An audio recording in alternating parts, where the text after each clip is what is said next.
pour les gens dans la Bible qui sont là, mais c'est ça pour le peuple de Dieu dans son ensemble. Et Dieu est grand, Dieu nous aime, nous aide et nous entraîne plus loin jour après jour. Il nous entraîne plus loin et veut faire de nous des hommes comme Moïse, des hommes comme Ézéchiel, des hommes comme ces anges aussi qui intercèdent, qui sont capables de se lever et se tenir face à Dieu, face à Dieu. Et tout ça pour vous inciter encore. Acceptez, recevez la parole de Dieu. Quel que soit votre âge, n'attendez pas. N'attendez pas. Quand mon fils aîné Romain avait 2 ans, Dieu va me dire de l'enseigner. Alors j'étais pas capable de l'enseigner. Hein. Il avait 2 ans, comment tu veux que j'enseigne un enfant de 2 ans? Moi j'avais pas travaillé à l'école du dimanche. Hein. Mes parents n'étaient pas croyants. Ils ne m'avaient pas enseigné la foi. Moi je découvrais ça. J'avais pas idée comment c'était une famille chrétienne, comment ça fonctionnait. Mais Dieu va me dire d'enseigner mon fils. Et puisque Dieu va me dire d'enseigner mon fils, même si je discute, je vais finir par enseigner mon fils. Et en enseignant mon fils, d'ailleurs, je vais faire ce livre qui s'appelle Résurrection, qui est le résumé, le guide un peu que j'ai été amené à établir par la suite. Parce qu'évidemment, j'ai commencé à enseigner Romain, mais après il y avait Déborah, donc j'ai enseigné Déborah. Et puis après il y avait David, j'ai enseigné David. Et puis après il y a eu Amélie, j'ai aussi enseigné Amélie. On va quand même pas enseigner les uns et pas les autres. L'enseignement est nécessaire à chacun, même aux enfants dès leur plus jeune âge. Romain ne savait pas encore parler.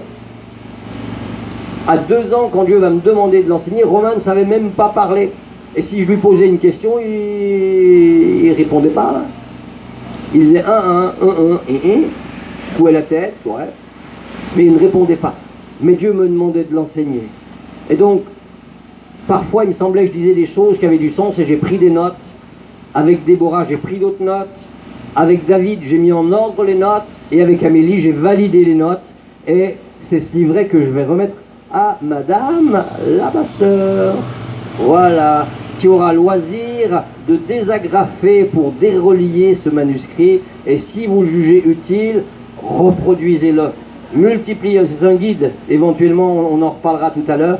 Mais ce guide qui est là peut vous aider à instruire vos enfants. Et Romain, une année plus tard, il avait commencé à parler là. Et un jour, il va me poser une question embêtante. Et c'est ça, c'est le risque quand on enseigne les enfants et qu'ils sont libres.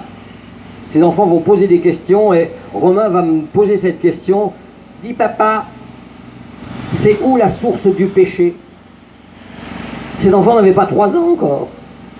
C'est pas une question d'enfant, ça. Normalement, un enfant, il va te demander pourquoi le ciel est bleu, qu'est-ce qui a existé en premier, la poule ou bien l'œuf. Qu'est-ce que vous pensez, les enfants? Qu'est-ce qui a existé en premier, la poule? Vous savez pas? L'œuf? L'œuf a existé en premier? Ah, vous n'êtes pas d'accord, hein? La poule en premier. Ah, la poule en premier. Oui, mais cette poule, elle venait d'où alors? Ah, tu m'embêtes avec tes questions, là, hein? On peut imaginer que la poule existait en premier, volontiers. Mais il faut étudier tout ça. Mais donc, lui, c'est pas une question comme ça qu'il pose. C'est où est la source du péché? Moi, je ne sais pas comment expliquer ça à un enfant de 3 ans. Et tous les deux, je vais lui répondre, écoute, Dieu connaît la réponse. Prions. Prions, il va nous donner la réponse. Et tu sais qu'il se passe quelque chose quand tu pries. Tu sais ça? Quand tu pries, mon frère, ma soeur, il se passe des choses. Ta parole ne s'arrête pas au plafond, ne s'arrête pas sous les nuages, mais elle monte bien au-delà. Elle atteint le cœur de Dieu. Et Dieu du haut du ciel étend sa main et agit. Et quand on va prier avec Romain, d'un seul coup, je me rappelle ce verset de la parole de Dieu. C'est du cœur de l'homme que viennent les meurtres, les vols, les adultères. Et je me dis, ça c'est un bon verset vraiment. Hein. Et quand je vais dire ça à Romain, il comprend. Il comprend que le cœur de l'homme, en général, c'est la source du péché, en général. Mais le Saint-Esprit est là au milieu de nous et m'encourage. Et tu sais, parfois quand tu parles avec quelqu'un, des fois tu peux pas résister, tu te sens vraiment poussé, pas naturellement, naturellement tu as peut-être peur, tu n'as peut-être pas envie, mais tu sens que Dieu t'encourage, dire vas-y, continue. Et là je vais aller plus loin avec Romain, je vais lui dire oui, le cœur de l'homme en général, c'est la source du péché en général, mais la source de ton péché, c'est ton cœur. Et là, cet enfant de 3 ans, j'ai vu le Saint-Esprit tomber sur lui, si on peut dire, et j'ai vu cet enfant qui n'avait pas 3 ans, qui a commencé à pleurer sur son péché. Oh, c'était le thème de ces soirées, ces jours passés, hein. Repentance. Il va pleurer sur son péché. Et quand tu es là, papa, maman, avec ton enfant, sur tes genoux, à côté de toi, qui pleure sur son péché, ben, je ne sais pas comment c'est en Haïti, mais moi je pleure avec. Je suis gagné par une émotion vive, et quand j'ai maîtrisé mon émotion, je vais lui dire, mais tu sais, Jésus est mort. Il a payé ta dette. Il a été donné en rançon, comme on a lu ce mot tout à l'heure, pour toi. Et si tu veux croire simplement, aujourd'hui, il ferme la source du péché dans ta vie. Est-ce que tu le veux? Oui, papa. Et là, j'ai vu la transformation dans sa vie. Oui, à pas 3 ans, j'ai pu voir cet enfant naître de nouveau. C'est pas toujours facile à voir, hein. Mais j'ai vu cet enfant naître de nouveau, et combien de fois Dieu l'a utilisé, sans attendre 20 ans, hein. Aujourd'hui, il habite à Bruxelles, il a une très bonne profession, il dirige aussi une église dans une maison dans un des quartiers de Bruxelles, il fait partie d'une équipe, et il sert Dieu. Il est marié avec une jeune femme du Mexique, Paola, ils ont un petit bébé, et oui.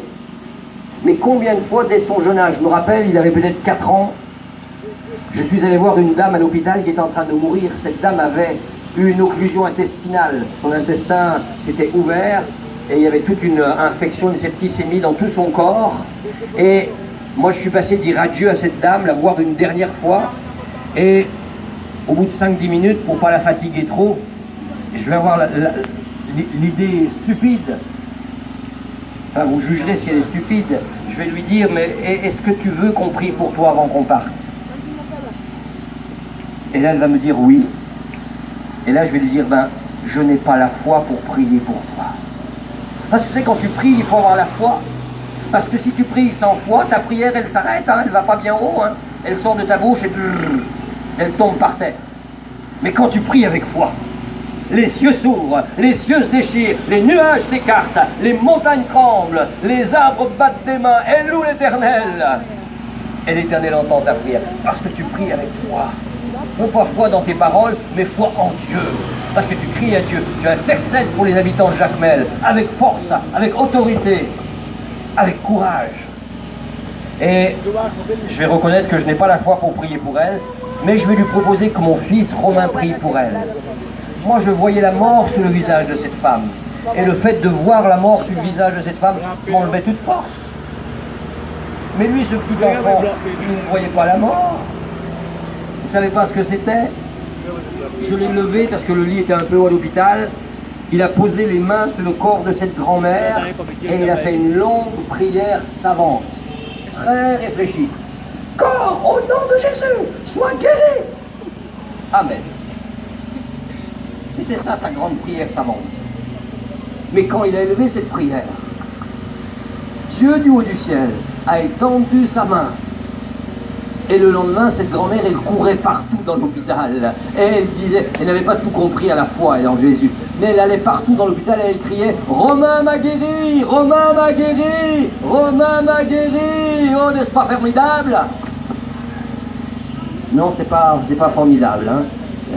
C'est formidable, mes amis, il faut nous réjouir. Dieu entend la prière d'autorité, même faite par un enfant, n'est-ce pas? Il y avait dans l'église où je m'étais converti, Béatrice, cette fille, elle prophétisait pratiquement à toutes les réunions. Vous savez ce que c'est, la prophétie? Vous avez une idée? Qui n'a pas une idée de ce que c'est la prophétie? Qui ne sait pas? Ouais. Tout le monde sait, ou alors vous êtes timide pour ne pas répondre. Mais cette jeune fille parlait de la part de Dieu pratiquement à toutes les réunions. Alors c'était c'était des messages d'enfant. Elle avait 7 ans quand je l'ai rencontrée. Elle avait 7 ans et son message c'était « Dieu a entendu ta prière, il t'aime, il va t'aider à sortir des difficultés dans lesquelles tu es. » Même un adulte peut dire ça, non? Ouais, hein, c'est possible. Mais même un enfant peut dire ça. Même un enfant. Et donc moi j'irai voir Béatrice. Je ne sais pas si les enfants ils voudraient voir Béatrice avec moi. Hein, les enfants? Ouh. Je parlais de Béatrice qui avait 7 ans, qui prophétisait dans l'église. Alors ça peut être des garçons aussi. Hein. Et en fait, quand je vais aller voir Béatrice, je vais lui demander « Ah bonjour Béatrice, je suis très contente de te connaître, tout ça. » Puis moi j'étais un peu curieux, je découvrais tout ça. Et je lui dirais à Béatrice « Mais ça fait longtemps que tu prophétises ?» Elle va me dire « Non, pas très longtemps, ça fait 3 ou 4 ans à peu près. » Ça va? Ça va? Vous croyez que c'est possible ça ici à Jacmel qu'une petite fille, un petit garçon qui a 3, 4, 5 ans, prie pour les malades, prophétise dans l'église, exerce des dons spirituels? Moi je crois ces choses. Et si Dieu peut faire ces choses avec des enfants, il peut le faire aussi avec des adultes. Dieu est capable. Dieu est capable. Et c'est pour ça qu'il nous faut nous lever pour intercéder, n'est-ce pas? Est-ce que vous êtes d'accord d'intercéder? D'intercéder pour, au milieu de vous, il y ait des enfants, des jeunes gens, des jeunes filles, des personnes d'âge mûr, des personnes âgées, qui soient là des intercesseurs et qui intercèdent pour l'Église. Il faut intercéder pour l'Église, intercéder pour vos responsables. Il faut les porter dans la prière afin que le bras de Dieu puisse les utiliser. Et Dieu va vous utiliser aussi en même temps, n'est-ce pas? Alléluia.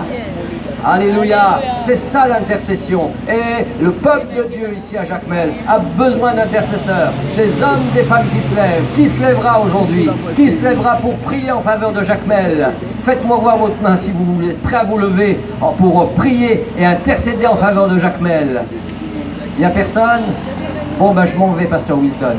Il n'y a personne qui est prêt à intercéder. J'ai plus qu'à rentrer chez moi. Hein. Ça ne sert à rien vraiment. Je vois déjà un doigt, c'est pas une main mais je vois déjà un doigt. Oh, je vois une main maintenant. Oh, je vois un autre doigt. Oh, je vois plusieurs mains. Alors je vais rester encore quelques minutes avec vous avant de repartir pour Port-au-Prince tout à l'heure. Mais vraiment, je vous exhorte mes amis. Tout le monde en tout cas vous êtes appelés à prier. Tout le monde. Et quelques-uns, certainement, sont appelés à aller un peu plus loin, à passer davantage de temps dans la prière. Et Dieu met à part l'un pour une chose, l'autre pour une autre, même si on peut tout faire. Dieu a une caractéristique spéciale pour chacun de vous. Vous ne pouvez pas être identiques les uns aux autres, mais chacun a un rôle important à jouer dans l'Église. Alléluia. Oh, alors moi je voudrais que les gens qui ont levé la main pour dire moi je veux bien me lever pour intercéder, ben levez-vous là à votre place. J'en ai vu pas beaucoup qui se sont levés, mais j'en ai vu 5 ou 6, j'ai vu des doigts. Alors je voudrais que ces 5 ou 6 se lèvent là s'il vous plaît. Ah, il y en a qui ont fait signe et qui ne se lèvent pas, ils sont timides. Non, il faudrait te lever mon frère, il faudrait te lever. Tu ne peux pas rester assis comme ça. C'est une petite fille qui se lève aussi, qui veut intercéder. Oh Seigneur Jésus, merci. Merci jeune femme, merci jeune homme. Merci Père, et je voudrais qu'ensemble on prie pour eux. Qu'est-ce que vous en pensez? Moi je pense qu'il faut prier pour eux, parce que nos prières pour eux vont faire d'eux des intercesseurs puissants. Alléluia. Et moi je veux croire que cette petite fille qui se lève là aussi pour ça, et Dieu va l'utiliser de toutes sortes de manières. Alléluia. Vous pouvez croire ça, alors prions pour eux maintenant, intercédons en leur faveur. Ô Père Céleste, je te remercie pour ces amis ici dans cette ville de Jacmel qui se lèvent en faveur de cette ville, qui se lèvent devant toi, non pas devant les hommes, c'est devant Dieu que vous vous êtes levés. Tu t'es levé jeune fille, tu t'es levé mon frère, tu t'es levé ma soeur, c'est devant Dieu que tu prends position et que maintenant tu t'engages à porter cette ville dans la prière. Avec tout ce que j'ai pu dire ce matin, il y a encore d'autres choses que tu découvriras, tu vas être conduit par Dieu, dirigé par Dieu, et tu vas recevoir de Dieu aussi des instructions au fur et à mesure de ta marche. Et en attendant, marche sois fidèle. Et moi, uni avec le peuple de Dieu ici à Jacmel, je prie pour toi, afin que Dieu te qualifie, afin que Dieu te perfectionne et fasse de toi quelque part un professionnel de l'intercession, quelqu'un qui se tient sérieusement devant Dieu au moment où Dieu lui demande s'il le faut nuit et jour, au moment où il le faut, s'il le faut, sans manger, mais qui va être ouvert à Dieu, qui va recevoir de Dieu et transmettre la pensée de Dieu, le plan de Dieu, afin que l'Église à Jacmel grandisse et que cette ville ne soit pas détruite sans qu'une grande partie puisse entendre la voix de Dieu et se soumettre à lui. Merci mon Père pour ces amis qui répondent à ton appel, que vraiment tu les qualifies, les fortifies et que chacun dans l'Église ici puisse les soutenir aussi dans la prière. Gloire à ton nom. Merci pour les responsables dans cette Église, ceux que tu as appelés à avoir des responsabilités ici dans l'un ou l'autre domaine. Qualifie-les, oins-les, qu'ils soient soutenus par ces intercesseurs aussi, afin qu'ils croissent à tous égards et qu'ils puissent aller de victoire en victoire tous ensemble. Je te bénis Seigneur, je te loue. Remplis ces intercesseurs de ton esprit, remplis-les puissamment, du plus jeune au plus âgé, et vraiment qu'à ton nom soit la gloire. Je te remercie Seigneur, au nom de Jésus. Amen, amen. Reprenez place, chers amis. Et peut-être qu'on peut dire ensemble, merci Seigneur. Merci Seigneur. Gloire à Dieu. Gloire à Dieu. Et je vais vous inviter à dire, je vais prier. Ah là, c'était moins fort, hein. Je vais prier. Je vais prier. Je vais intercéder. Je vais intercéder. Je vais voir Dieu agir. Il répond à la prière. Il va répondre à ma prière. Merci Seigneur. Oh, bon Dieu béni-yo. Alléluia. Merci Pasteur Eugène. Donc, bon Dieu béni également. Donc, nous sommes contents pour nous être ensemble. Nous sommes pratiquement arrivés à la fin. On va le terminer. Donc, à ce moment-là, nous attendons tout le monde pour nous prier, de chercher la face de Dieu ensemble, puisque c'est après semaine de prière ça que nous avons gagné. Donc, mais tous les musiciens vont continuer avec nous sur Port-au-Prince, et Pasteur Aaron également va continuer avec nous sur Port-au-Prince jusqu'à dimanche soir. Jusqu'à ce moment-là, nous avons commencé une semaine de prière à Port-au-Prince également, qui a terminé dimanche soir, et samedi. On a fait une journée de prière qui a commencé à 6h du soir et qui a fini à 6h du matin à 6h du soir. Donc 6 pour 6, comme on l'appelle déjà communément 6 pour 6, samedi si Dieu veut. Donc mais pendant toute semaine, depuis 4h30 jusqu'à 7h du soir, nous avons des prières. Donc on continue de prier pour nous. On va continuer de prier pour. On nous mettait des mots avec Pasteur Aaron, on a chanté et prié. Juste après, Pasteur Aaron qui a chanté avec nous, c'est juste qu'on va prier pour nous terminer.